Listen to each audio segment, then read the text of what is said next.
This is the fallen angel Christopher Daniels, former TNA X Division champion and former TNA World Tag Team champion, and you are listening to the TNA Cross the Line podcast. Enjoy. TNA Wrestling, Cross the Line.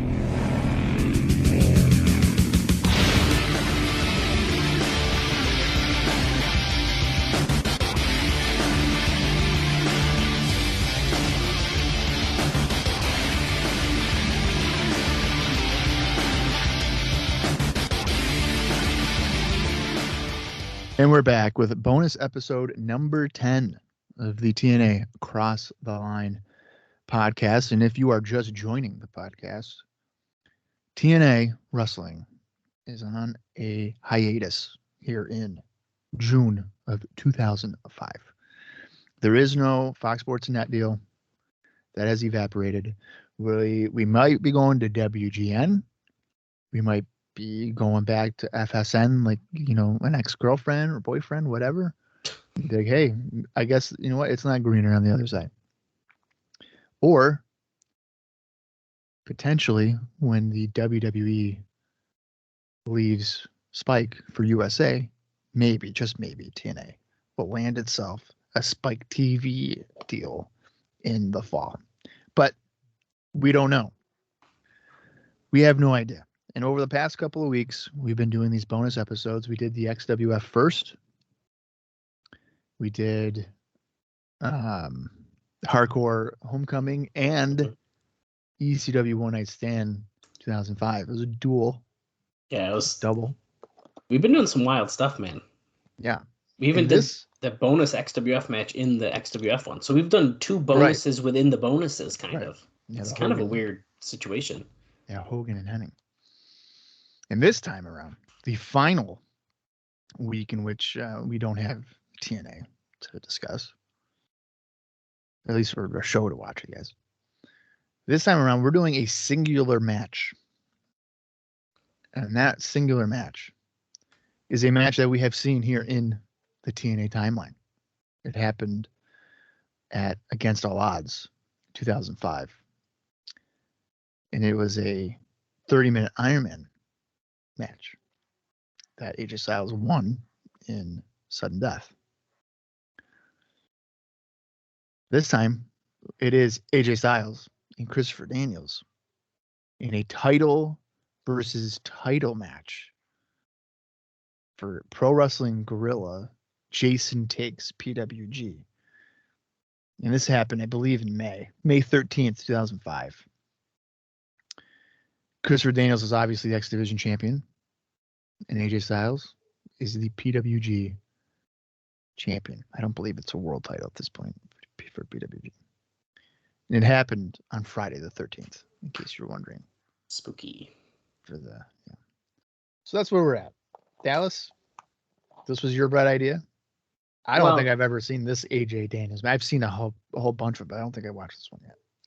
I'm not going to take full blame for the match. I mentioned it last week. We were shooting the shit live because we literally had no idea what we were going to watch. And I remember that we talked on during our indie notes that we do every Impact. There was this huge match between two of the best. So, hey, we got some time to fill.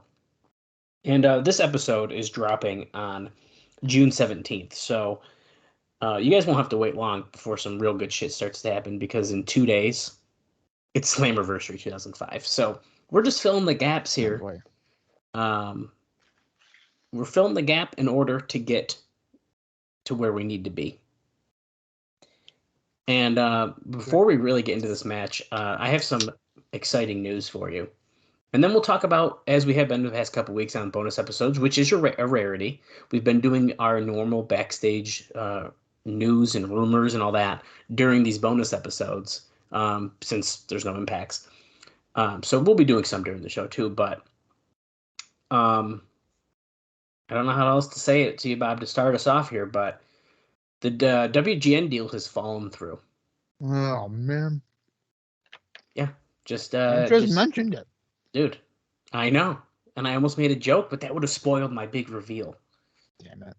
So this is a pretty interesting time because, as we've heard, they were trying to potentially do this WGN deal, a Monday night time slot.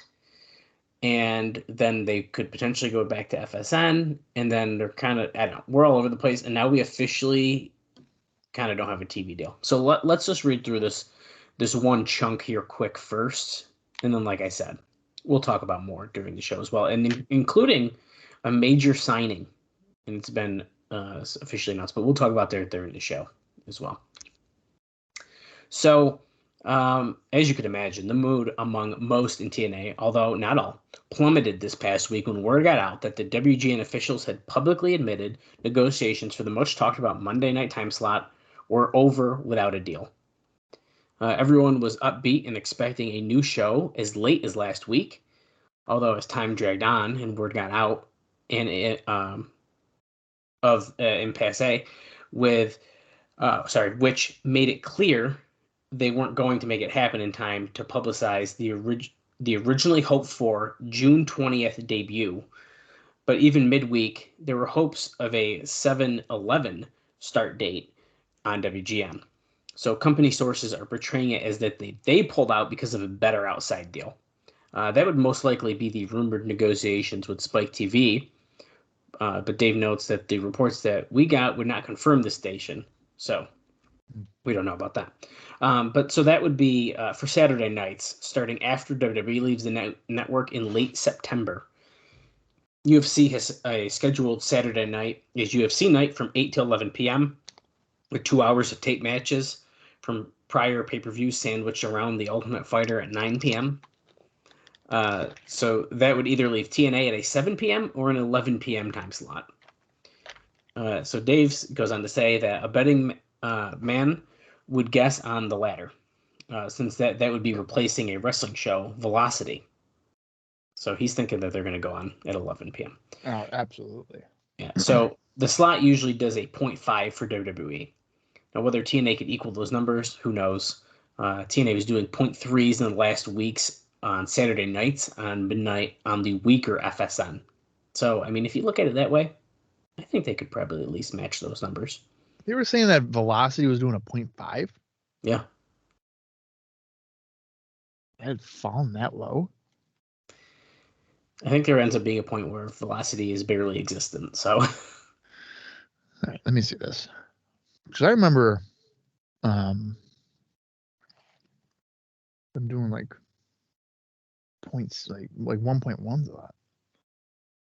All right, so 2005. Let's see. This is not going to tell me. Okay, that site sucks. All right, how about this? Oh, well, I guess I want to. Yeah, 0.6, 0.5. Oh, wow. I guess when it first started, it was only doing like the highest it did was like a 1.2. Interesting. I'm surprised by that. Oh, you know what? Sunday Night Heat would probably have a bigger rating because that was on at like 7. Yeah, I think that makes sense. Yeah. And half the time they'd use that for lead-ins for pay-per-views. Well, they always did. Right. That's really when it was happening. But right. Okay. So I guess that makes sense. I liked watching Velocity. I feel like I did too, actually. I feel like do I have like super good memories about it? No. But I do remember being like hyped to be like, oh, there's like random wrestling on. I don't remember being like as excited. I used to like watching those shows just because I would see guys from like the PWI magazines, like the indie guys. Right. And they, oh, hey, I know that guy. And then I'd watch him lose a match to like Rosie in a minute 40. I know that with like Heat, for example, I remember it's like, oh, I got to see like the stage for the pay-per-view, like before, right. Like that was like the cool thing. Or like I think I remember like when for the Elimination Chamber, the first one, I was like, oh my God, like I need to see the elimination. I hope they didn't. No, they didn't. And I remember that. I was pissed. Yeah. Anyway, moving on from our Sunday Night Heat, our soon to be spinoff podcast. You want to know what's crazy? I would totally do that. No, I know you would. And I'm looking at these Heat like TV ratings, and in 2000, this show was getting a 4. Oh, that's insane. That's crazy. To watch like the Headbangers, we're getting a 4. Yeah, that's insane. Do I even want to look at 99? They must have been doing 5s. They did. They did a 5.1 before. That's absolutely insane. And fucking heat. No wonder it stuck around. Yeah, I know. Jeez. Yeah. Well, with all this negative news here about TNA, not about Sunday Night Heat making 5 ratings, there are those taking this as a positive. Although running both a June and likely a July pay-per-view with no television, it's kind of a step backwards. So it's kind of a risky move here. Now, a Saturday night tape show has limited growth potential, Dave says. A Monday night live show, while on a far weaker station, has far greater growth potential because wrestling fans are more conditioned to watch wrestling on Mondays. We've heard this for years, as we know. So while no deal is set, the belief is that the company has an open door with FSN to return, provided the company make a $780,000 money commitment for 26 weeks, because of course they have to pay for this. At this point, no such deal has been agreed to. Now, the problem is, if the deal is with Spike, they could not be on both FSN and Spike, so they'd be paying for several weeks that they wouldn't provide shows, essentially, because of the deal. It'd overlap with what they're hoping to get on Spike. And lastly, the WGN deal is believed to have fallen apart because TNA wanted WGN to help pay production costs for doing a live show. And I think part of that might be because WGN wanted a live show, if I remember correctly. I might be wrong about that. But whether it be 1 or 2 hours, it is believed WGN had no interest in paying for pro wrestling programming after spending huge money on major syndication properties. Yeah, So, I do remember WGN. I think we want at least bi-weekly had it live. Yeah, something like that too. It's also Alvarez kind of adds to this briefly, and he does note that it's also kind of believed that WGN was unhappy with the potential Jarrett and Panda energy splitting with the Sal rumors that we've kind of started to hear and stuff like that. So that could have potentially contributed to this as well. And I guess actually finally now, because it ties into all this, is that there is a possibility, spoiler alert, that they will air on the internet, but this has not been confirmed. And this is about some upcoming tapings, which I have a note about, which we will discuss during this match that we're going to be watching. They're going to air their show on the internet. On the internet. Potentially. Way ahead of its time if that happens. Which is super crazy to think about, isn't it? 2005. Yeah, I mean, they would have done that before Ring of Honor ever did. Yeah, it's crazy. Oh. Well, that's what I got to kick us off here. So I'm actually pretty excited about this match. I'll get Bob's eating, so I'll give you the preview here. So I subscribed, as Bob did, or Bob has, to the High Spots Network. That's where we are watching this. High Spots Wrestling Network, which I have never used before. However, it is I clicked through it a little bit. I didn't really do much yet, but I like the way the app works. It's looking pretty good. But you might even have this DVD in your collection. So you might be able to pop the PWG Jason Takes PWG into your DVD player from May 13th, 2005. Now, Dallas, the real question is we all know you're using a free trial. I am. And do you think you're going to keep it? I would like to have the time to explore this a little bit. I know from things you've told me that there is plenty of great content on here, whether it's shoot interviews or independent companies and stuff like that. Yeah. So I definitely think it's worth the price. It's just a matter of. So let me open the book real quick, okay? Mm-hmm. January 1, I was like, listen, I'm getting back into Japanese wrestling. Okay? And how's that going for you? I'm getting there. Not only was I going to get back into New Japan, because I used to watch for a while, mm-hmm. and then I think I just fell out because of all the guys I like left. And then I was like, okay, not only am I going to do New Japan, I want to watch Pro Wrestling Noah. Huh. Am I fucking nuts? So that means I watched Pro Wrestling Noah, New Japan, Impact, and AEW, and that is a lot. Yeah, it is. And that's still, I cut out WWE over a year ago. You've been not watching that regularly for at least 2 years. That's crazy to me. Yeah. I didn't think I could do it. It was if you go to the IcoPod archives, I expressed my concern. Mm-hmm. We talked a lot about it. I've watched a couple pay-per-views here and there, but nothing major. So I plan to watch all this stuff, dude.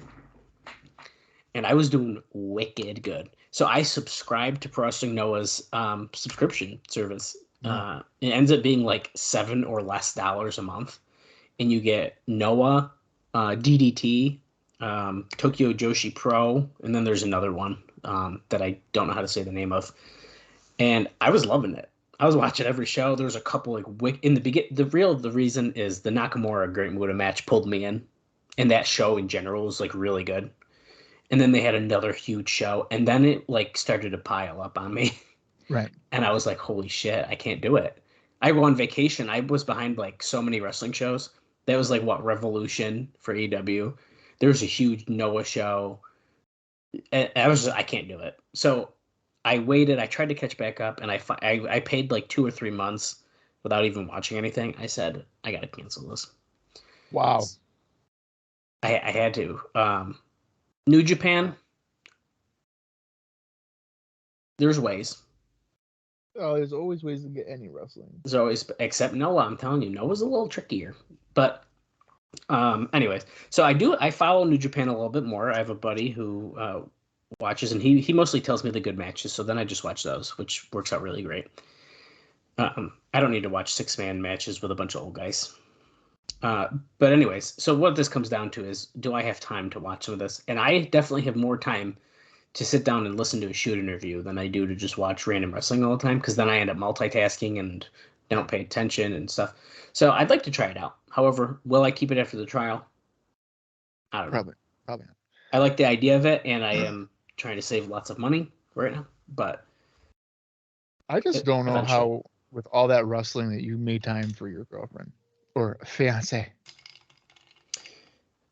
Well, I watched a lot when I'd wake up early.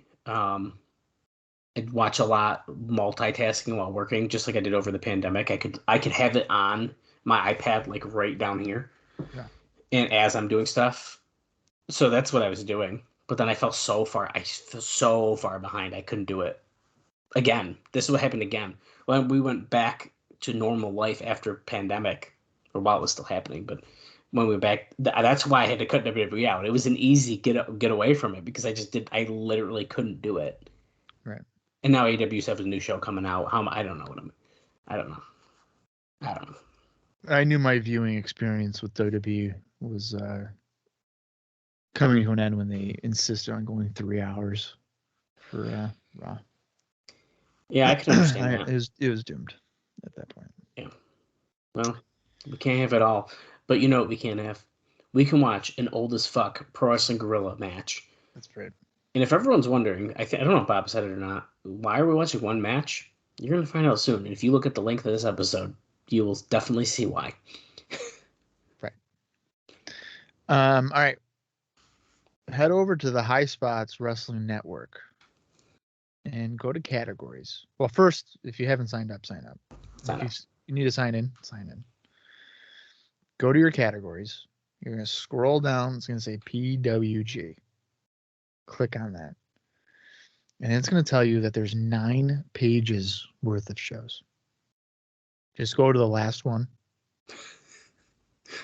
It's nuts. And guess what? It's right there on the last page. Because that's what I did.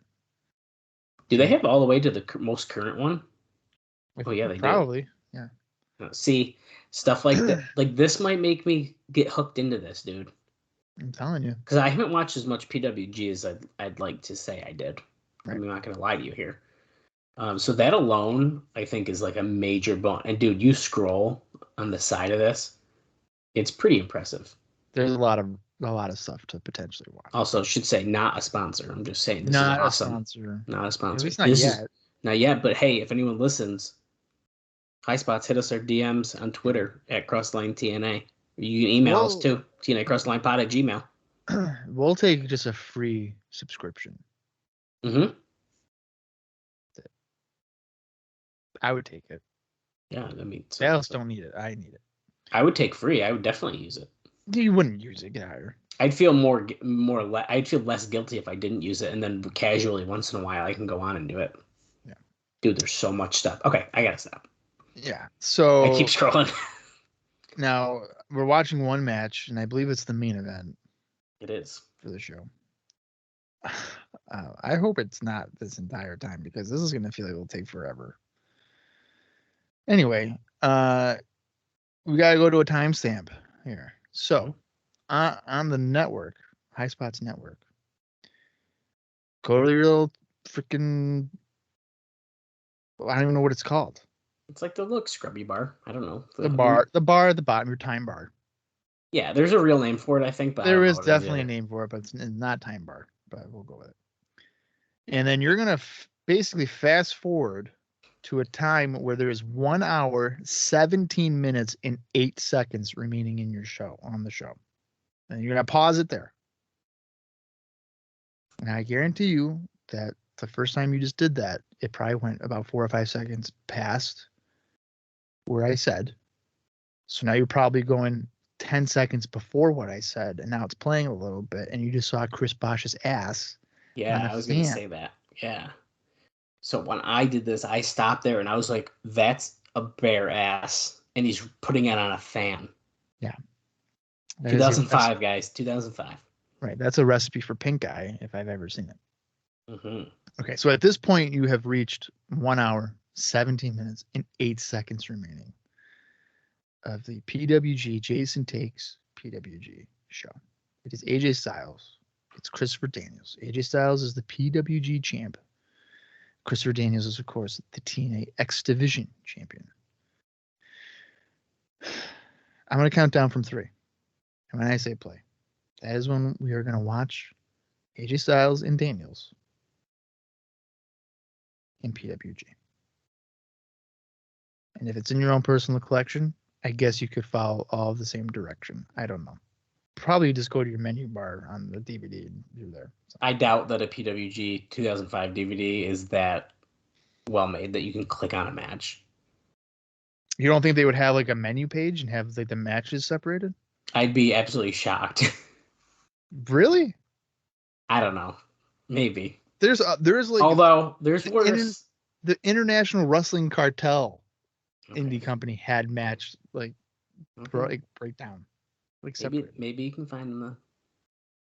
Okay, well anyway. Here we go. 3, 2, 1. Play. Oh shit, it's loud as fuck.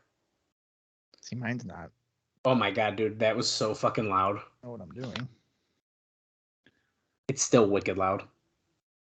I have to turn that almost all the way down. Well, I could have told you that on an indie show, the volume levels are probably not kind to the ear. Right. So there's no entrances. I'm assuming that might be is that a copyright thing, probably? It's absolutely because of music.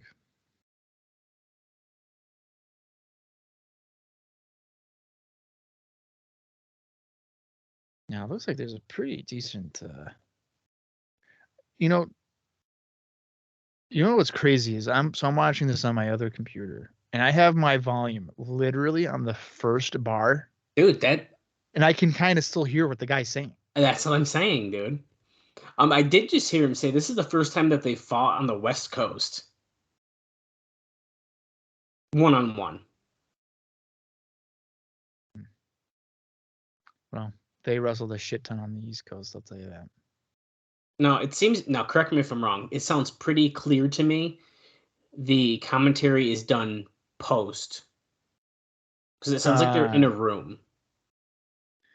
Yeah, I believe that this would be a time when it would be post. Now, it comes a time in PWG where they do it live. Like, as the show's going on. But at this point, no, yeah, they're definitely doing it post-production. Ring of Honor did that forever. Like post? Oh, yeah. Now, I just mentioned that I haven't seen as much PWG as I would like. I certainly have not seen this early of PWG. Yeah. I want to say that for me. Okay, well, what I was about to say was a lie. My first ever show that I watched of PWG was PWG Reason for the Season. And that was 2003.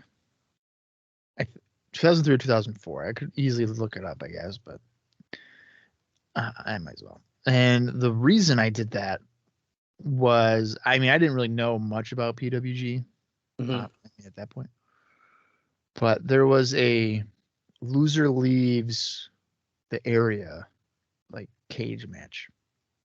Okay. And it was so it was July 10th, 2004. This is the first one. Something must have caught my eye. Well, yeah, it was a loser leaves town steel cage match. Adam Pearce was the PWG champion. Wow. And he defended against Frankie Kazarian. And for some reason, that main event, I guess, must have caught my interest. But of course, there, AJ Styles is on that show. Punk is as well. Danielson and Christopher Daniels. There's some good stuff. Yeah, so there are definitely guys that I knew going in. But that would be my first time. But in terms of like really focusing on PWG, would have been around 2008. And I remember seeing I'm pretty sure it was 2008, maybe 2009.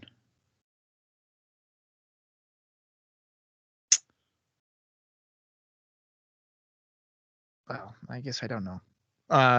Anyway, a Human Tornado, Chris Hero had a feud. I remember seeing Human Tornado at 2CW once. Yeah. And he was freaking nuts. Yeah, I thought he was pretty entertaining. I really want to find out what show I am trying to reference here. I'm pretty sure it's 2008. By the way, if you aren't watching along, they're just doing arm bars to each other. Yeah, so July 6, 2008. Okay. And there was like a video package on YouTube or something. No, YouTube wasn't around then, was it? What year? 2008? Oh, yeah, dude. What? Oh, okay. Yeah, all right. So I saw a video on there. And like the way that it was done, I think it was like fan made or something. I was like, oh, wow, that looks pretty freaking cool. And they had a steel cage guerrilla warfare match, which was basically a steel cage with weapons. Lethal Lockdown. Yeah, no roof though. Oh.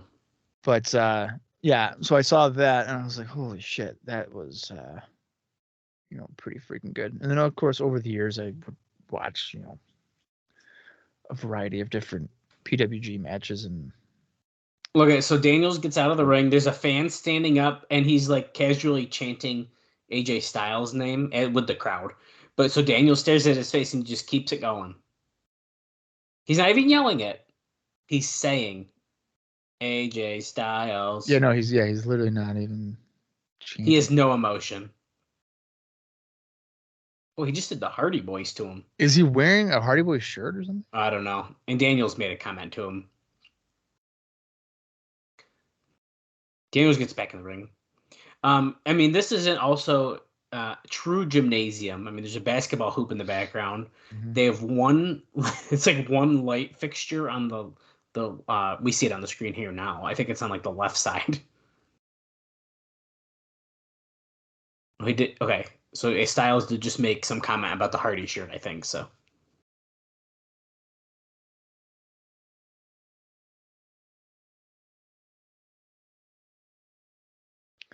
I love like the bare bones of this. Plain white turnbuckles, blue ropes. They do have their logo on the ring skirt though, which is more than most indie companies could say. Yeah.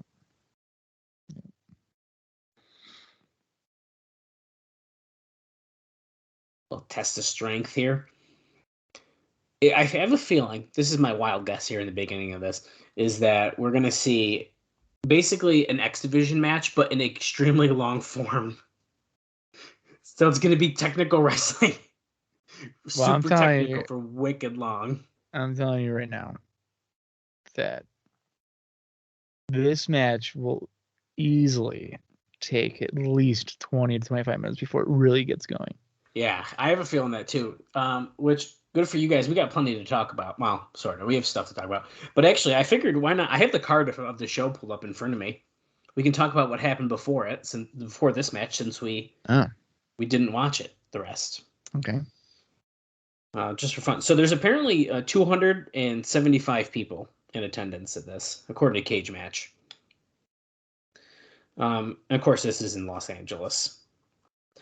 So in the opening match, El Generico defeated Human Tornado with, it looks like, Soraya in his corner in 11 minutes and 22 seconds. Is that Soraya the same Soraya? No, Or Soraya? That's Soraya, and nope, it is not. And I can't click on it, so even if it was, I couldn't tell you. Right. Then we saw Ricky Reyes defeat Nasawa in 10 minutes and 28 seconds. And yes, it's the same Nasawa who is a TNA alum. Mm-hmm. I think Ricky Reyes, isn't he? Is he AAA? I don't remember. Oh, no, he's not. No, he's not. No, he's not. He's a Ring of Honor guy. I'm thinking of someone else. Ricky Reyes isn't bad. Okay. I've heard his Recently name. retired, I think. Did he really? Yeah, which means he'll just probably come back. No, that's how it goes. Yeah, I'm thinking of someone else. Anyway. After that match, there's a three-way dance between the Aerial Express, who is Quicksilver and Scorpio Sky, with Dino Winwood. And they defeated Gunning for Hookers, which is Hook Bomberry and Top Gun Talwar, and the Ballard Brothers, Shane and Shannon Ballard. Gunning for Hookers. Gunning for Hookers. That's a good name. Yeah. And that was 12 minutes and 1 second. After that, because there's more stalling, Styles is walking around ringside now. After that, we saw Kevin Steen defeat Sexy Eddie in 14 minutes and 51 seconds. Those names should sound familiar. I told you my Sexy Eddie story, right? I don't know. Tell me again. So he wrestled for Combat Zone Wrestling at a Tournament of Death. I can't remember what year it was, but I had gotten a bootleg DVD of it. Wait, of course, is that Johnny Fairplay? Johnny Fairplay. So Styles just slid out of the ring, and all of a sudden Johnny Fairplay and Don Callis. That's not Don Callis. Yes, it was. No, it was not. Yes, it was, dude. That was not Don Callis. Are you sure? Yeah. Okay, fine. That's not Don Callis. It looked just like him, though. It did a little bit. Like in the suit, the hair, glasses, everything. Yeah, that was not Don Callis. I'll take your word for it, but I don't know. I'm pretty sure it was not Don Callis. Anyway, wait, they just said. What did they say? Was it Don Callis? I don't think that was Don Callis. I don't know, dude. They might have just said it on commentary. I don't know. Anyway. Yeah, Sexy Eddie. He was in Tournament of Death, whatever. All right, so I got a bootleg DVD. Now, this is back when I had a portable DVD player, and that was like the coolest thing. Dude, I got one when I was a kid, and that shit was awesome. Yeah. So I had it, and I brought it over to my buddy Anthony's house. And, you know, and there was other friends there, and they loved like the hardcore violent stuff. And, you know, they would talk about ECW or whatever. And I was like, guys, if you think ECW is hardcore, no, you got to see CZW. You got to see CZW. There's light tubes, there's fucking weed whackers, all these things. So I put it on there, and Sexy Eddie's wrestling. I can't remember who. I mean, it doesn't really matter. But he cuts his arm like a vein.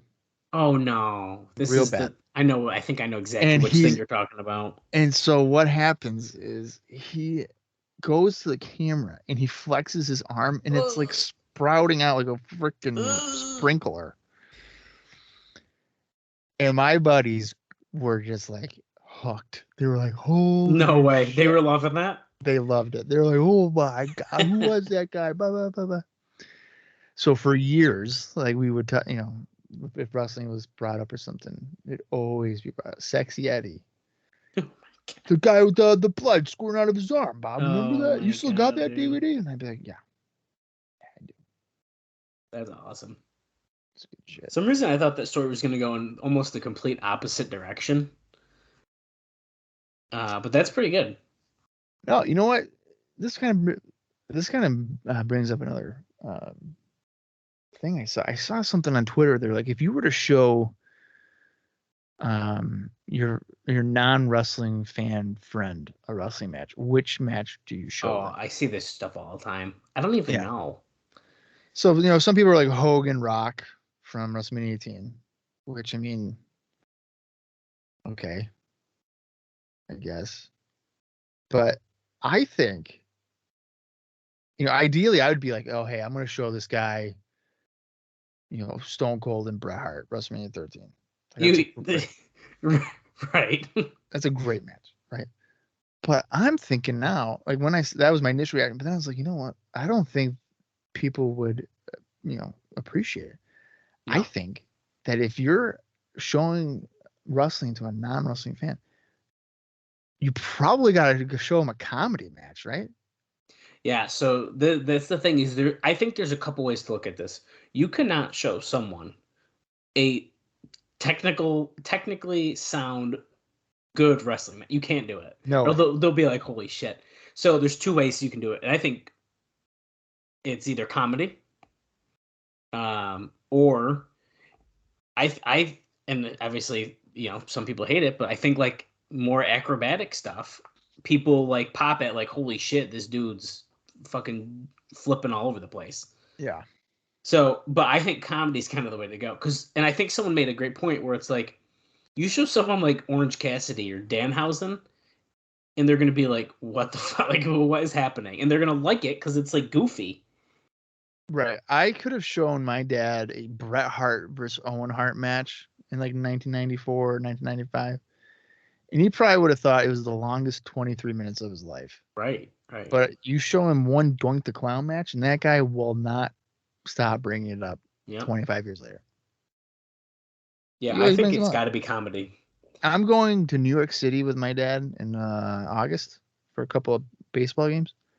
Mets games. First time to Citi Field. It should be fun. Nice. But I am willing to guarantee that on the drive down there, he will ask me about fucking Doink. You're damn fucking right he's gonna. Every time.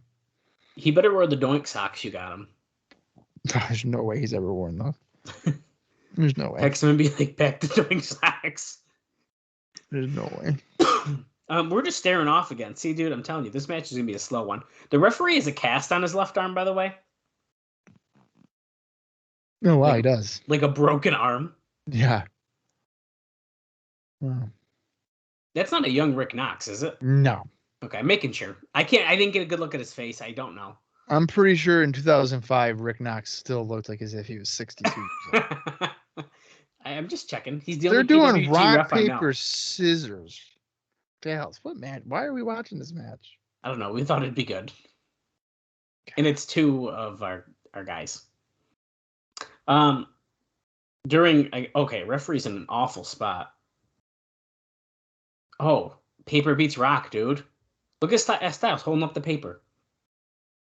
Okay, 2 out of 3, baby. In a main event title versus title match, we are doing rock, paper, scissors. Okay. Well, PWG, I believe, also was like not as serious at this point. Yeah, it doesn't look like it. Like, I'm not gonna look. Fair play's still there, dude. It might have been almost kind of like a West Coast Shakara with some of the characters they had, not like the whole thing. Some of them. Okay, so I want to point out the guy that we were talking to earlier in the crowd is wearing a TNA Jeff Hardy shirt. Oh yeah. That's why Styles even made a comment to him, probably because he's wearing a TNA shirt even. Right. 2 more matches happened before this. There was a guerrilla warfare match between Excalibur, and he defeated Super Dragon in 21 minutes, 19 seconds. Wow.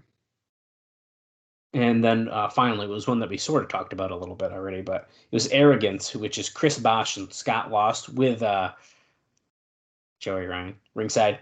And they defeated Disco Machine and Mr. Excitement in 16 minutes and 4 seconds. Joey Ryan. And then there was this match. Dallas has a very good Nope. relationship with Joey Ryan. They have a bond. Nope. And that bond is the sharing of a We bond. all make mistakes. But I never had seen you so excited in my life. Well, at the time it was exciting, and now it is not exciting. Because wasn't that the second time he'd been there? The first time he gave it to like an old guy. Yeah. And you were like, fuck. No, he did it. We saw him too many times. No, but I'm talking about in Excite. At Excite, yes. Yeah, specifically. Because it happened at 2CW too. It was the same old guy. Oh, it was? Yeah. And then we saw him at freaking Wild Zero as like a surprise. And I wouldn't be surprised if it was the same fucking old guy. I did not know that Joey Ryan showed up at Wild Zero. Oh, was that the one I went without you? You must have. Oh, yeah, it was like a surprise appearance. Which, once again, at the time was exciting. It is not now. Yeah, but so how many people were there for a Joey? He was a surprise. Oh, wait a minute. He was in a multi-man match. Yes, it was like a Battle Royal, I think. And then they did the whole like. No, it was like a 6-person like elimination thing. Oh, okay. I do remember that now. I was there for that. There was like 12 people in the crowd. How are you gonna have Joey Ryan as a surprise? That guy wasn't cheap back then. He was like the peak of his popularity. I don't know, dude. That's crazy. Wild Zero, man. Not big enough to be having surprises and expecting people to show up. Probably should. Dude. And then they finally come back to Syracuse, and they don't even post about their own show. No. Well, I saw anything from that show. Nothing. Not even on a story. Nothing. Nothing. My favorite thing about Wild Zero, and this episode is just going to turn into us talking about Central New York independent wrestling. It's going to be a lot of that, but nothing's happening yet. Once stuff picks up here, guys, we'll cover the match. Right. It's a hammerlock submission on the mat right now. One of my favorite things, and I'm sure, you know what? I think I'm going to go and find it. They posted on Instagram. Oh boy. They were like, hyping up their show. I'm pretty sure it was. Is this what I want? Let's see. I think I know what you're going to say. No, when they make it seem like they're bringing all these people in, and then it ends up being not that. Yeah, okay, so here it is. It turned me off immediately. Oh, what, dude? Yeah, it was a joke. So here we go. It was on April 20th, and the show was in May. Oh. Styles has like a different, like an upper submission on Daniels, and he's slammed his fucking head. Look at, oh my god. He's got like almost like a modified top wrist lock on the mat. Yeah. Slamming his face into the mat. Yeah. So on April 20th, they are hyping up this show. First show since COVID. And it's important to say. In Syracuse for the first time in even longer, because then for a while they were running out of Rochester. Right. So for TV tapings, they said, quote. VHS recording. Or something, yeah. So, they go, hey, card announcements, whatever, tickets available. Only a few front row tickets remain. Now, a show that has 17 people in attendance, I don't know, whatever. But at the bottom here, it says not all, if any, of these wrestlers will be appearing at Good for Health, Bad for Education. Inclusion on this list is only a reflection of past Wild Zero participants. And that's in the post at the bottom, and you don't see that. I didn't see that till after, so I'm thinking these are announcements. Right, and that's the same thing, too, with on Facebook. Because I know it's like a double... You hit to click see more. Right, so you don't know. So I believe I had seen it originally on Facebook, and then I saw it on Instagram. I was like, wait a minute. Yeah. So some of these names, Wild Zero debut. He debuted at an Ideal for Living. Is Jay Freddy. Jay Freddy, good wrestler. I enjoy Jay Freddy. Local guy, good guy. Yeah. Yeah. He's had some Ring of Honor exposure, Beyond Wrestling, whatever. And I'm like, okay, wow, okay, Jay Freddy. I'm thinking he's gonna be there. I'm like, okay, cool. Anthony Green, the retro guy. Love Anthony Green. I like him. I think he's fun. Good guy, good wrestler. Ultimate's black. Doesn't really do nothing for me. Whatever. Doesn't matter. Tracy Williams. Apparently, he's big on the indies. I don't know. Well, and so wait, pause there. At this point, I think they announced, right? Is it Tracy Williams who was going to be at the show? Yeah, and he had like a seminar too. Yeah, so at this point, he's already announced. So that's why it even convinced me further that this was an announcement thing. And he had been at Wild Zero before as well. So this wasn't like, oh, hey, the first time. Colin Delaney. Love me some Colin Delaney. Yep. LSG. I like LSG. Yep. VSK. I'm not totally familiar, but I know like MJF is high on him. So, and he was at the Perfect Kiss or whatever. So I'm looking at these names and I'm like, oh wow, this is gonna be a strong like tournament for champion or whatever. And then I see at the bottom, oh, by the way, oh man, maybe none of these people will be on the show. It's like, are you freaking kidding? What are you doing? And I'm talking like we were thinking about going to the show because it's Syracuse, whatever. But honestly, when I saw that, I'm like, you know what? You're just trying to bait me in, and I'm not doing it.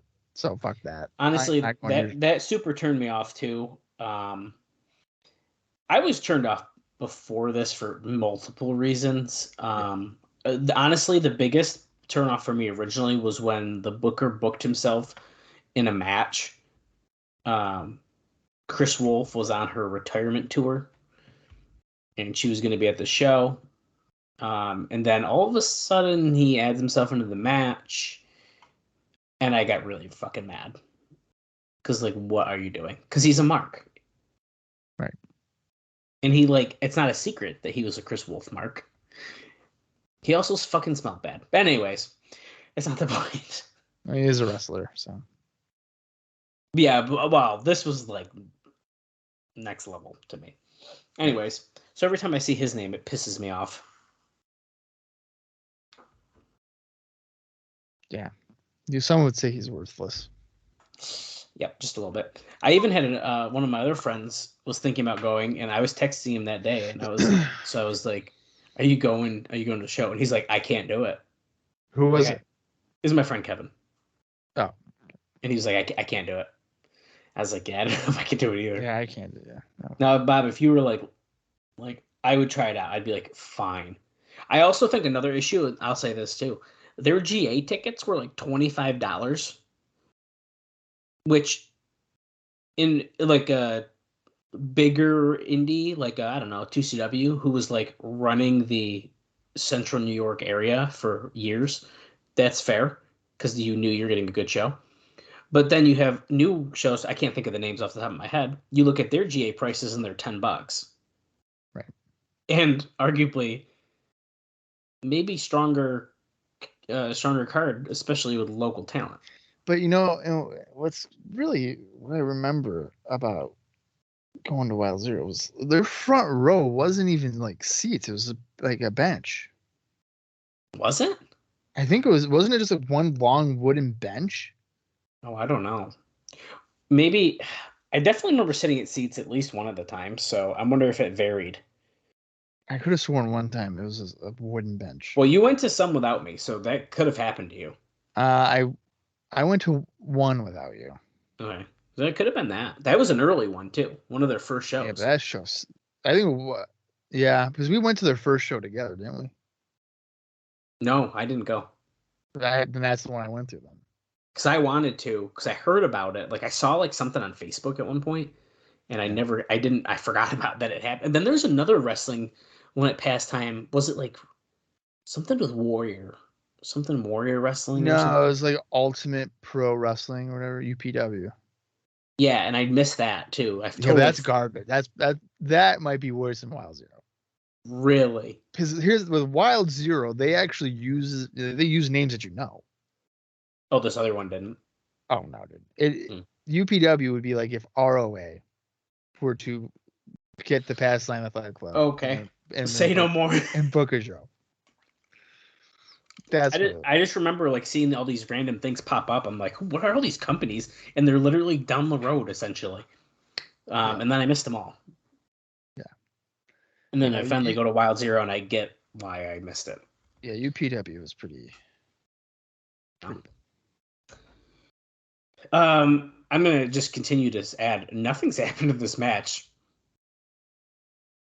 but if you are following along, left in the show, we got 49 minutes and 50 seconds. Yeah, this is gonna be a long one.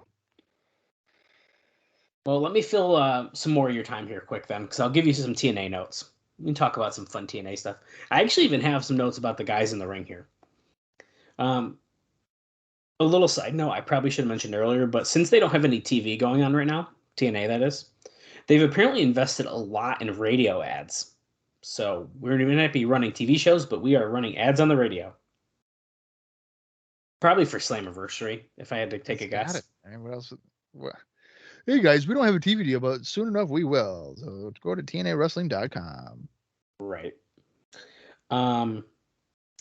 So do you remember a bit back there on May 15th? It was hold on. May 15th. It was a pay-per-view. Hard Justice. Yeah. Whew, I almost didn't get that one. Christopher Daniels had a match with Shocker. They actually ended up airing that match on AAA television in Mexico, and they actually turned it into an angle where they had Conan diss Shocker for missing Triple Mania to challenge for a title in the U.S. And then losing the match. So they kind of turned that whole thing into a little gimmick there, which I thought was kind of fun. Huh. Interesting. Yeah. What else do I got for you here? Jerry Lynn is set to return to active duty here, probably on the July pay-per-view. So they're thinking that Jerry Lynn might be wrestling again. And we know that to be true. Pretty exciting stuff. Because of Hardcore Homecoming, where he wrestled just incredible. He did wrestle, yeah. And then one more small one for you, and then we'll talk about something else for a little bit before we jump in. Apparently, we've heard the rumors before, Bob. As things stand right now, we should be expecting Jim Mitchell coming back to manage Abyss. That should have happened a long time ago. Yeah, it fucking kind of did, and then they stopped it. Remember the hooded guy, which is very clearly Jim Mitchell? Yeah. Yeah. Because that was still the Asylum, was it? Well, they did it once in the Impact Zone. Oh. So they did the original hooded stuff. That was in the Asylum. And then there was one time where there was like a hooded figure watching Abyss at the Impact Zone, and then they never did anything with it. It was really lame. Right. Styles is on the floor now in this match. Daniels kicks him from the apron.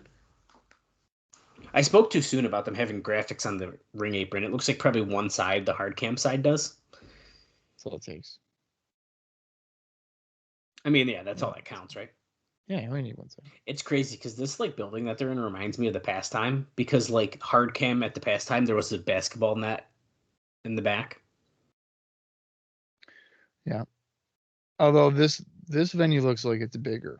It looks wider. Yeah. Wider. Yeah. The Pastime is wicked small. Yes, it is. I mean, the ring they're using here in PWG looks massive for an indie show, I feel like. Oh, yeah. Look how small they look in this hard cam shot. Right. I agree with that. On commentary, they're saying it's 100 degrees in there. So the Pastime would be about 120. I remember one show they handed out fans, like paper fans, because it was so hot. Yeah. I remember the first one I went to was in June 2008. And should have wore shorts. Yeah. I was anticipating like there'd be air conditioning. My first time was in December of 2007. Oh wow, okay. And I remember because one of my old friends, well, he's still a friend. He just moved. He helped with ring crew and was like, he kind of helped, or he was training. He helped ring crew. He was like, dude, you gotta check out this company. I was like, okay. And like I went with my cousin, and I remember immediately was like, I'm a fan of Eddie Edwards. Right. Like immediately.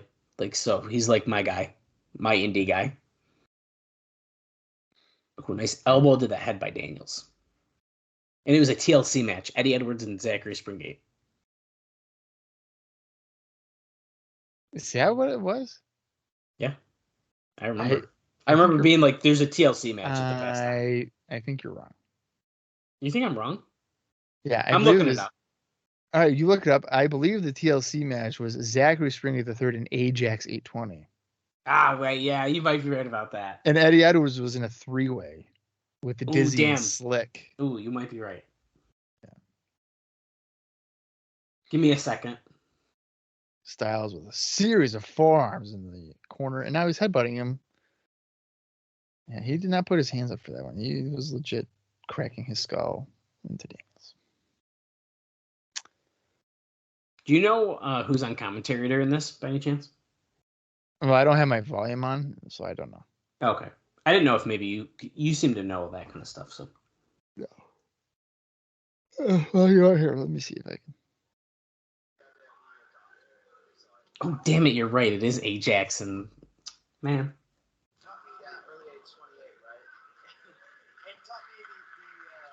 Oh, who did you say Edwards was in the match with? Is it a three-way or no? Yeah. Dizzy and Slick? Damn you, dude. Yeah. What the fuck? It ended in a no contest. Yeah, because the title gets held up or whatever. Yeah. Listen, man, I kind of know my 2CW. What can I say? Wow. I'm impressed. Man, I'm buffering. I guess. Other people on the show for fun. Jimmy Olsen was there. He's like people know who Jimmy Olsen is, right? Jimmy Olsen is one of the most underrated independent wrestlers. Hell ever. yeah. Nikki Rocks, she was in TNA. Wasn't she Roxy or whatever? Roxy Laveau or something like that. Yeah. And then she was just Roxy, but yeah. VKM. Is it Portia Perez is like a big independent Sure. name, right? Yeah. Wasn't correct me. Portia Perez, I forgot. I'm gonna start naming people. You tell me if they're big. Was Hellcat like a known guy? He teamed with Jimmy. He was just an upstate guy. He is just an upstate guy. I didn't know did that. not I make can't it. remember.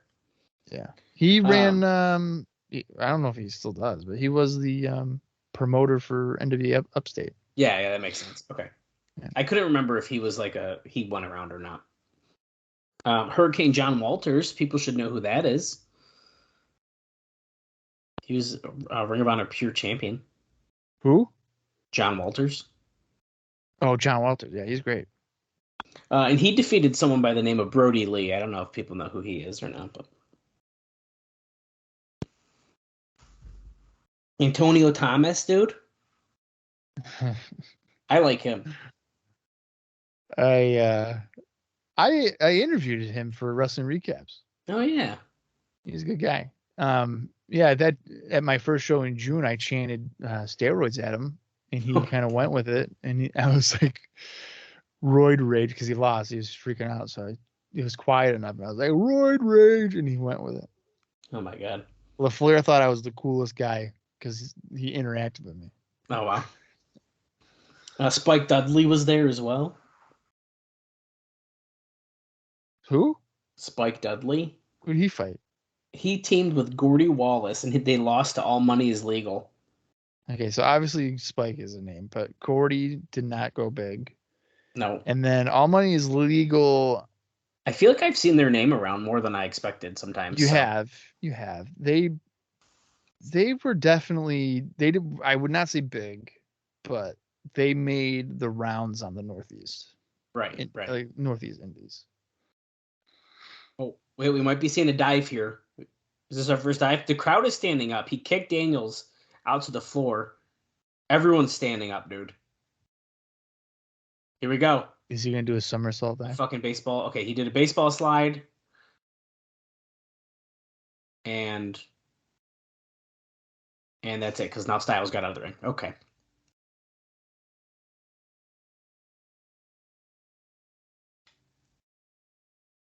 And oh my god, he threw him against the padded gym wall. That stuff hurts. I mean, I've run into him. I know. Yeah, I mean there may be a pad, but that's still hurt. Oh, sorry. I thought I muted it. You didn't. I know it came out too fast. I tried to click it and it just came. Anyways, that was my first 2CW show. So there's a bunch, and that was all the names. No, I mean I didn't go through the entire card, but those are all the big. I thought. Oh, that's. I mean, there's like the Wild Stallions. Oh my God. Killer Steve's, Isis Effects. Frankie Arion and Brian Fury fought Max Bauer. Loca Vita versus JD Love in a hair versus mask match. Yeah, Frankie Arion. His gimmick, well, not gimmick. I don't think it's gimmick, but I liked him. Yeah, he was good. He was good, but he sprayed so much Axe body spray in a hot gym. Oh my God! It was. I'd rather the guy just have BO. I mean, you could just smell nothing but Axe spray. It was good. I don't know if I'd rather BO than Axe body spray. I would rather. And then, of course, like you already mentioned, Dizzy, Eddie Edwards, and Slick in the main event, which, once again, I mean, Slick literally appeared in the TNA Asylum. People know who Slick Wagner Brown is. At least if you're an indie fan of the Northeast. Yeah, I guess if you're a regional pro wrestling fan. Dude, I'm telling you, Brown. I've seen people talk about him more than I'd expect. In what way? Just like seeing stuff on Twitter or whatever. Really? Yeah. Or like they share a match and it's like, oh, fucking Slick Wagner Brown. I was like, yo, I know that. I know him. I had always been a fan of Slick Wagner Brown. This is dating back to probably like my first time seeing him, which would have been probably like 2003, 2004. And I don't know why. I just enjoyed his wrestling. He was with April Hunter, and I think I liked the duo. But there was a little bit of a hiccup in his career involving April Hunter. Whatever. Allegedly, stuff may have happened. Whatever. Okay. And so like, he kind of, I wouldn't say blackballed, but he maybe wasn't getting booked on bigger promotions that he was capable of. So when 2CW started up, and I was, catching up on what they were doing, and this is in relation to when the New Age Outlaws came in, and I went to their site and I saw that Too Cold Scorpio was coming in. He was fighting Slick. I was like, holy fuck, they're using. I was more excited they were using Slick than any of the other guys. I was like, holy crap. So I thought that was pretty cool that he was, a local. He was wrestling in a local company, and I got to see him several times over the next 8 years. Mm-hmm. So that was pretty cool. One time I booed him. So I remember exactly what show it was. It was the first show that John Morrison came to. And he came out of the curtain and I was like, you suck. Like, I literally said it like that. And dude had fucking water and he threw water on me and I had my nice camera on me. I was like, holy fuck, I'm never booing this guy again. Like, I wouldn't do it. I couldn't. And then I remember like walking down the stairs, either to go meet other people or whatever it was. Yeah. And like he's at the bottom of the stair. I'm like, yo, don't recognize me. Dude, I remember being like, no, I can't do it. I remember at the Syracuse show where Raven was on, I had bought a Slick shirt and I was like cheering for him. And I think I might have been the only guy there that bought one of his shirts because I was standing and he saw me. And he was like, turn around. And I like turned around. He was like, yeah, that guy knows what's up. And I was like, yeah, damn right. I don't know where that shirt is now, which sucks. Yeah, that sucks. But it was like an Underground King or something like that. Oh, yeah. Styles has his like STF. It's like a bridging necklace.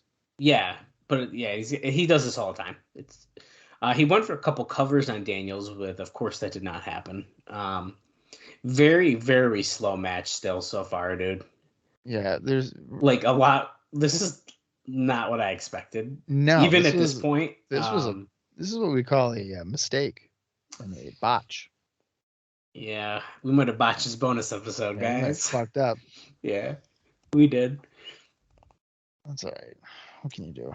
That Raven show, the Raven, when he came, first off, almost pooped my pants because Raven's coming to Syracuse. Mm-hmm. Then I remember I swear we were first in line. I don't know why I was, but we were at the top of the stairs waiting to get let in to the seating area there. Raven walks up this fucking stairs, and I'm like, oh, fuck. Like, fuck, it's fucking Raven. And he, like, I don't know, I was wearing a Raven shirt, and he, like, said something about my shirt, and I was like, oh, fuck, Raven's talking to me. Like, I was like, holy shit. I was very, and he was nice as fuck. And what's funny is, like, we didn't even know each other then. And we were, like, at all these shows together. At all these shows. And my friend Kevin was at half of this shit, too. Hmm. I was, like, talking to him about stuff, and I was like, dude, I was there. Even Wild Zero. Can you believe that? What are the odds of that? Did I not? People there. I know. Does that not tell you how big of a wrestling fan he is that he even went to Wild Zero before? Right. Styles is on the floor now in this match, and Daniels is like kind of going that way.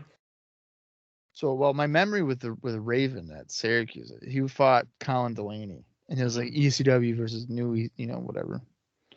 ECW versus new ECW, old school, new school. But Delaney's making his entrance, and he's like, playing to the crowd or whatever. And I'm looking at Raven, and Raven goes to the referee. He goes, "Tell him to hurry the fuck up." Yeah. He was pissed. He was like, "Let's just go," because it was probably like 10:30. The 2CW shows would take, start at 8:30 and you'd be out of there by midnight. You're lucky if they started at 8:30. Yeah, doors at 8. Show at 9, maybe. Show starts at 8, and like, no, try like 8:45. And then it became the gimmick of like we start late. Oh yeah. Doors never open on time. No, never. And it's such a drastic to like WWE, because like WWE, if it's 7:30 bell time, it's 7:30 bell time.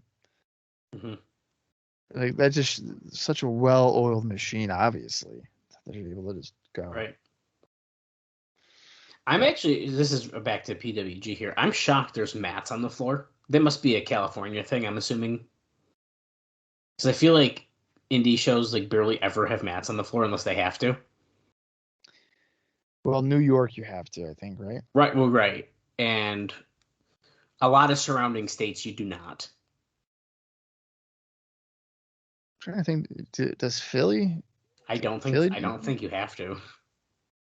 I think nowadays it's much more common to like be normal and have fucking. The only shows I see without them is like GCW, which tend to run out of Jersey and that kind of stuff. So, I mean, if I was a promoter, I feel like just for like a safety thing, I would prefer there to be ring mats. It also kind of helps create a barrier. Because as you notice, there's no guardrails at this PWG show. Right. There's not even, which I think looks worse, is when they put like caution tape on like little sticks to like try to pretend that there's a barrier. I've seen that and I hate it. So, Dallas, I just want to let you know that the air quality has risen to be 194. Oh, wow. Unhealthy. If you're wondering what I'm referencing, it's because Canada has had a lot of. Did you see that? Fires. Yeah. Pretty cool. Yeah, it's apparently wildfire season in Canada. So if you are a Canadian listener, I hope you have been staying safe. Yeah. We're actually recording this not too long in advance before it drops. So who knows? It might still be happening. Well, Sarah was telling me that tomorrow is supposed to be worse. Oh, I thought it was supposed to get better. That's what I thought, but apparently it's supposed to get worse. What? So. Well, today was like pretty bad, so. I'm getting a pretty bad headache from this, I'll tell you that. Yeah. Everyone at work was as well. Okay, so it's saying that on Wednesday into Thursday, an even worse round of wildfire smoke could waft south of Canada on the backside of a north to south moving cold front. Pennsylvania, New York State, in the Mid-Atlantic, including major metro areas such as Philadelphia, Newark, New York, Baltimore, Washington, and Richmond, Jeez. are likely to see very poor air quality. Outdoor recreation would probably be hazardous. So that means no kickball on Thursday. So you're telling me we could have done this shit at Thursday at a normal time? Well, if I got out of work. Well, ain't that the truth? We're fighting on the apron now. Daniels just did a little catapult into the bottom rope, choking Styles, and now he's running across the apron, drops a forearm on AJ Styles. This is probably the most action-packed moment we've had in the match so far. Yeah, this has been... If I was reviewing this for Wrestling Recaps, I may have stopped it. Oof, that's bad. This is definitely the type of match where I would need to take a break, timestamp it in my document, and be like, I will finish this another day. It's I can't tell if the fans are bored out of their mind or if they're eating this up in their heads, just enjoying it. No, they're bored. They've got to be bored. If you saw these guys wrestle against all odds, right? You're going in their show being like, dude, I'm going to fucking see a classic. Right. And they're doing this? That's what I'm wondering about. What is happening? Yeah. And they've both appeared in PWG before, right? I mean, obviously Styles is a champion. Has Daniels appeared here before? That's a good question. I would have. Yeah, he did. He was on that show that I talked about. Okay. There you go. Season. So then you kind of expect something. Okay, that was a cool counter. Going for a cover. He flipped out of a suplex, I think. Well, I can give you some stuff to make you excited again. As Styles gets a forearm to the face and falls flat on his back. Oh, you said that you can give me stuff to make me excited again? You're talking about Blue Chew. Blue Chew. You want promo code cross the line. You want to have a hard dick while you watch TNA Wrestling? Well, we got you covered. Are you watching AJ Styles and Christopher Daniels PWG 2005? And you're bored out of your mind, but you want a hard dick? Your dick is going soft? Well, turn that Wild Zero into some Excite Wrestling because we're going to get you with Blue Chew. That was fucked up. Anyways, let me give you a couple notes here. Let's kind of chat some fun stuff. There were attempts, not anymore, to bring in Jushin Thunder Liger or Ultimo Dragon for the July 17th pay-per-view. But unfortunately, both fell through because Liger was on tour with New Japan for that day, and Ultimo Dragon was asked for a match against Daniels. So he wanted this match. But unfortunately, with a July 19th Dragon Door show at Corcoran Hall to prepare for, he had to schedule a conflict, but would give word that he actually would be interested in working with Daniels in the future. Huh. Daniels and Ultimate Dragon. Yeah, it's kind of interesting, isn't it? Oh, he's got a freaking Koji clutching, speaking of Daniels. He's not going to make him tap, I'll tell you that. No, he's not. But I do love this submission. We have just a time check here for where we have 26 minutes and 50 seconds. Wow. Allegedly left in this match. Allegedly. By the time that this match is over, it will be almost 10 o'clock from when we're watching it. Don't say that out loud. Ugh. Well, I got more stuff for you. Man. Okay. Yeah. I'm so excited. You want a big one? Okay, let me get you real excited. I was gonna save it, but let's do it. It's official. On June 14th, that Samoa Joe has signed a TNA contract. Oh wow. Huge deal. Now, listen to this. There's more details. And actually, there's even more interesting stuff about this. So the provisions of the agreement with TNA is that they cannot pull him from Ring of Honor shows and that he can do potential New Japan tours. So he's kind of got a little leverage here. Now, in an effort to get an internet buzz on the show, and while that is better than nothing, I'm sure that it really means that they wanted to apparently book, listen to this shit, Slammiversary 2005, they wanted to book Samoa Joe versus CM Punk.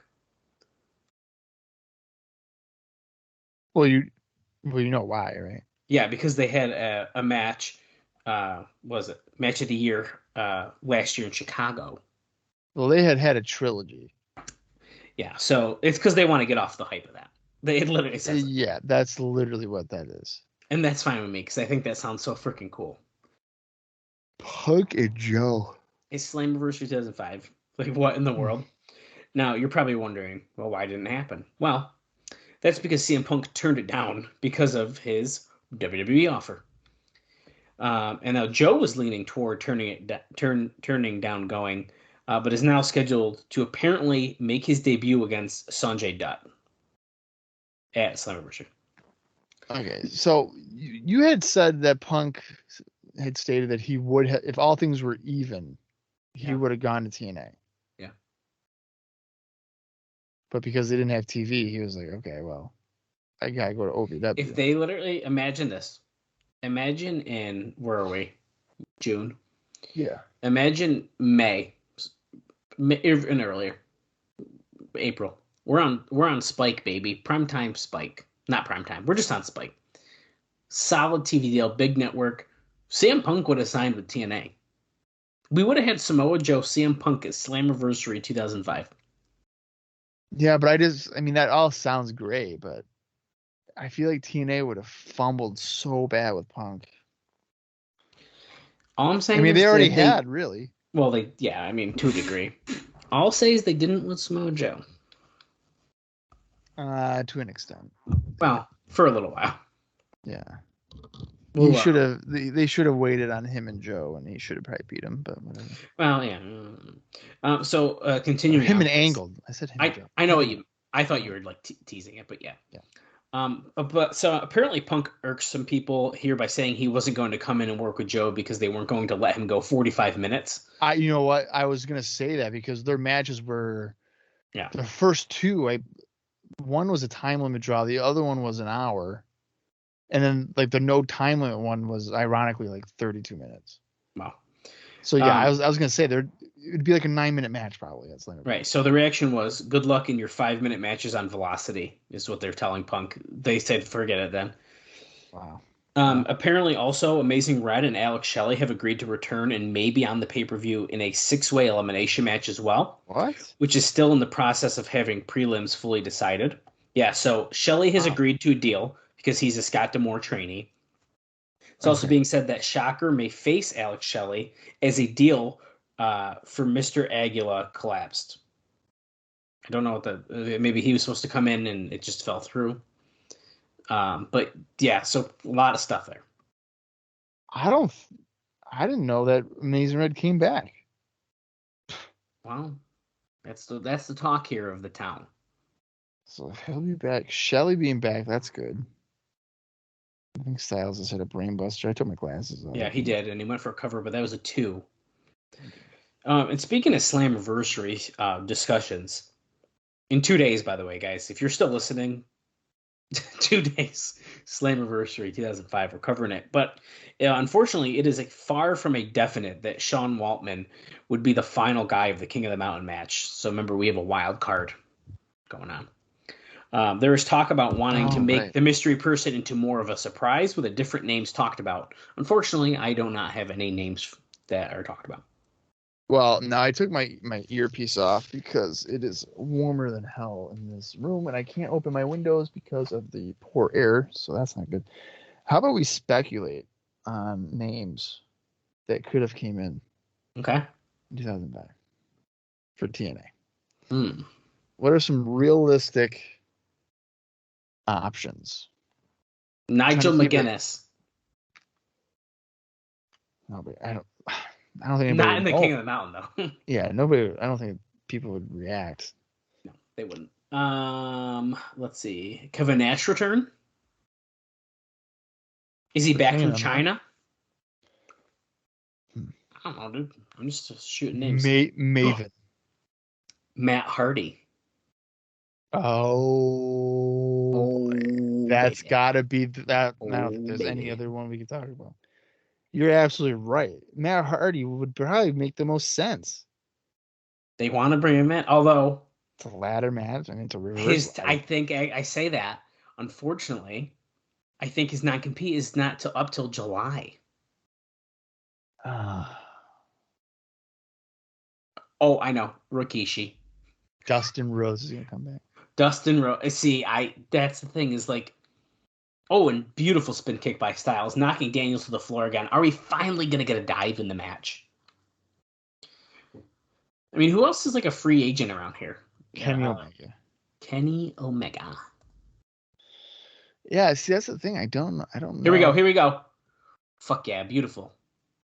Tope Suicida. Who would be a good name? Both knocked down the floor after the huge dive by Styles.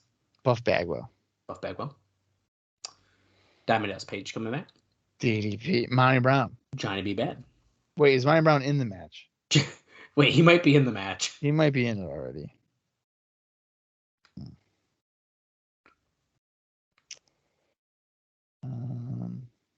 Triton. Oh, big news. They just said we have 5 minutes left in the match. Oh, that's good. Yeah, so actually before that, I have one more note and then we can speculate more. This is the final note of the show. They will be doing a TV taping on June 21st in Orlando. This is official. There will likely be vignette and interview tapings on June 20th, and then tape 4 straight hours of wrestling on June 21st. So this is obviously the day and 2 days after Slammiversary. Now, these tapings are to fulfill international TV commitments, as well as to provide up-to-date product for Explosion Show, and they are working on a temporary idea to perhaps buy time in some cities to air these shows, or if not, they will be aired on the internet on the company's website. And he goes on to say, the one thing that is clear right now when it comes to Panda and the Carters is they have to be congratulated for their commitment to the product or project as Styles jumps off the top of the crossbody and he misses. Whether it was a wise financial move, well, the odds were always strongly against any success from this venture. Things look shaky not all that long ago, and these guys were complaining about being shorted.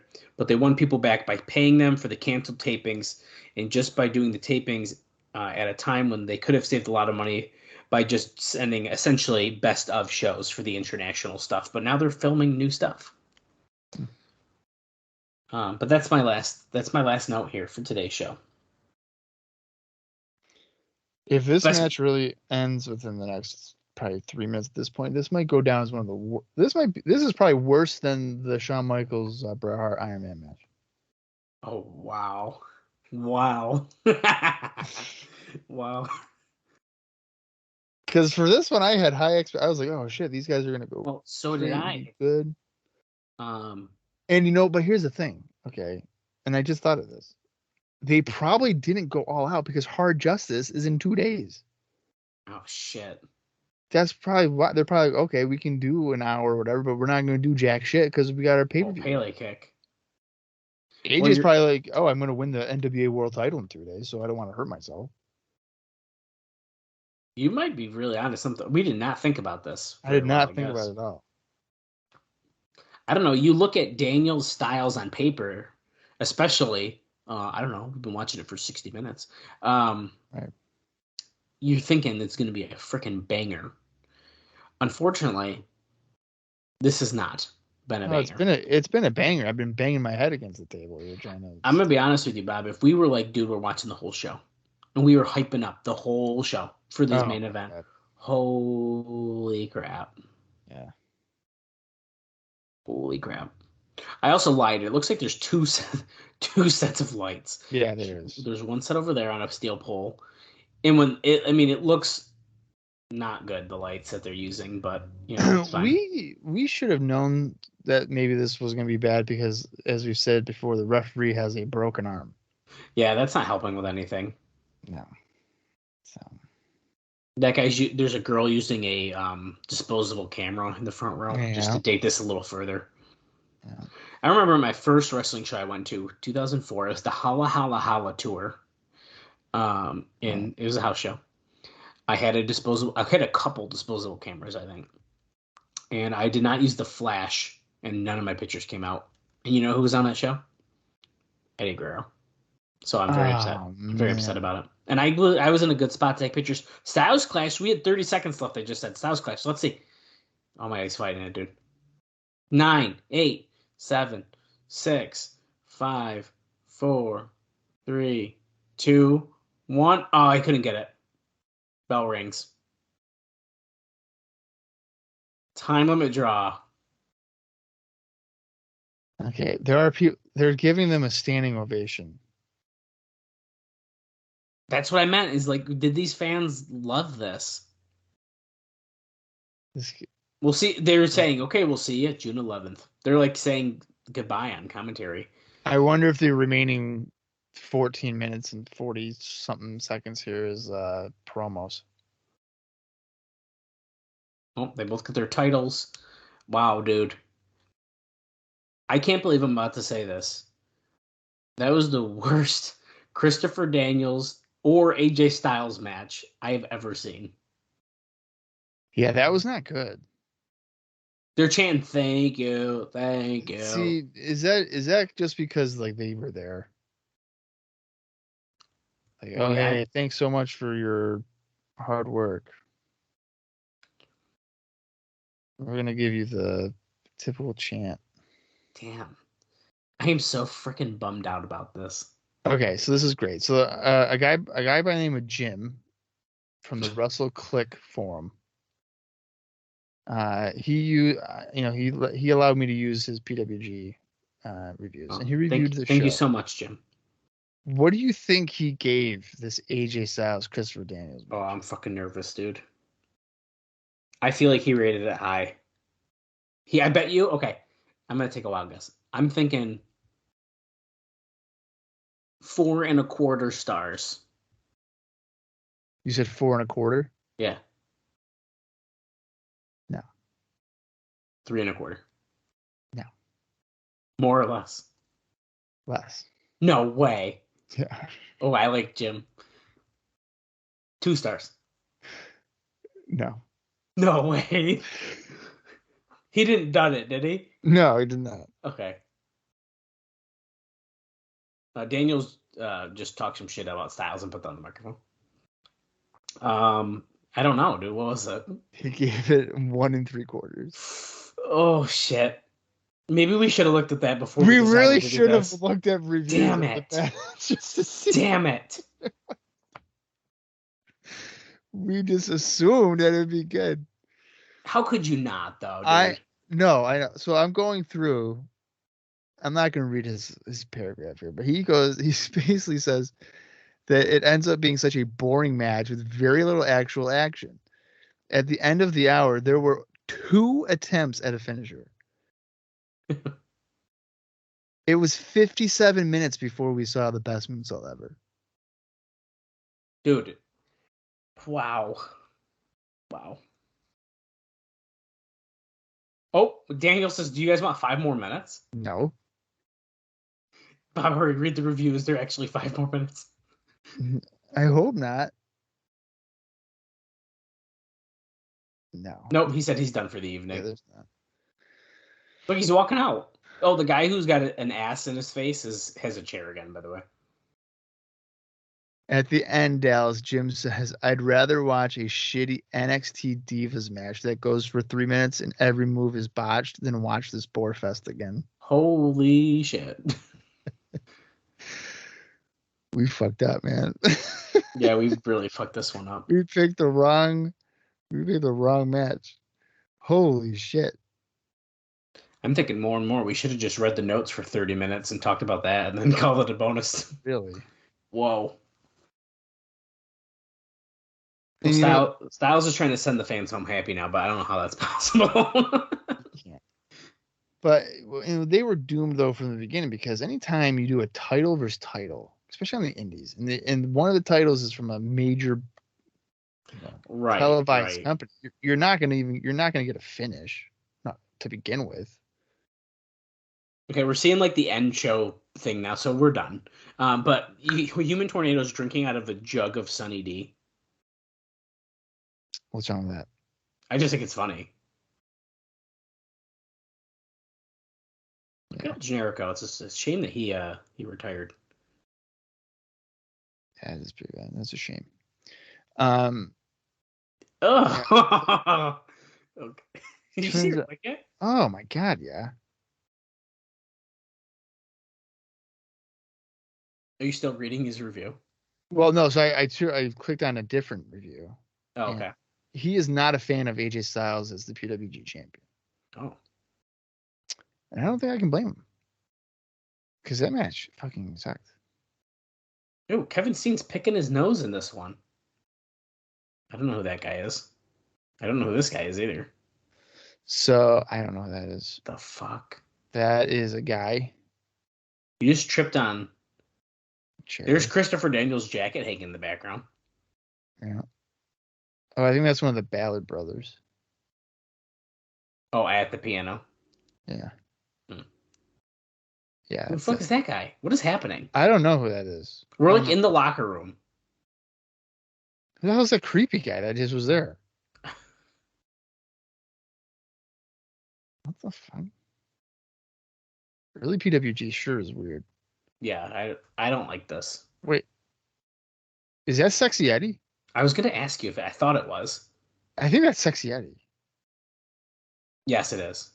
He's talking about Kevin Steen, so yeah, it is. Wow. All right. Well, Anyways, there's watch literally that. another 9 minutes. I can't do this for another 9 minutes. That's Bob, the positive here is that literally in 2 days, we are finally at a huge show in TNA history, Slammiversary 2005. the first one. The very first one, King of the Mountain returns, which we haven't seen in a year, and it was pretty good the last time we saw it. So I'm definitely looking forward to that. This would technically be the third anniversary show? Yeah, it is. So, but the first Slammiversary. Yeah, Oh, so wow. I am pretty excited about it. I am too. I'm excited now too that Samoa Joe is going to be there, apparently against Sanjay Dutt. Yeah, and apparently we may see the return of Alex Shelley and Amazing Red. We know the King of the Mountain. There's a wild card in that. We know CM Punk will not. And CM Punk will not be there. Yeah, I don't really. Do you know if we know any other matches officially? Because I don't know if we really do. No, I don't think so. Wow. Well, we're going into a show almost completely blind. I'm sure there's stuff we could guess about, but yeah, but how would we even know? They haven't had TV to hype anything up, so. Well, exactly. I don't know. We're gonna find out really soon, though, aren't we? Yeah, we sure are. And I think it's gonna be pretty freaking good. I'm definitely excited about it. Yeah, and after this brutal show, and by show I mean match, we deserve it. Yeah. Deserve it. Yeah, if you guys are still here, Slammiversary 2 days, it'll be a lot more fun, I promise. Yeah, we're sorry. We're sorry we didn't look at Jim's review before we watched the. Yeah, man. Jim, you were the man's man here, but we fucked up and did not look. Yeah, we fucked up. But you know what? We're not going to fuck up in the next episode. So join us in just a couple days for Slammiversary. How and what will TNA look like following Slammiversary? Will the promotion continue on? And guess what? It does. So don't worry about that.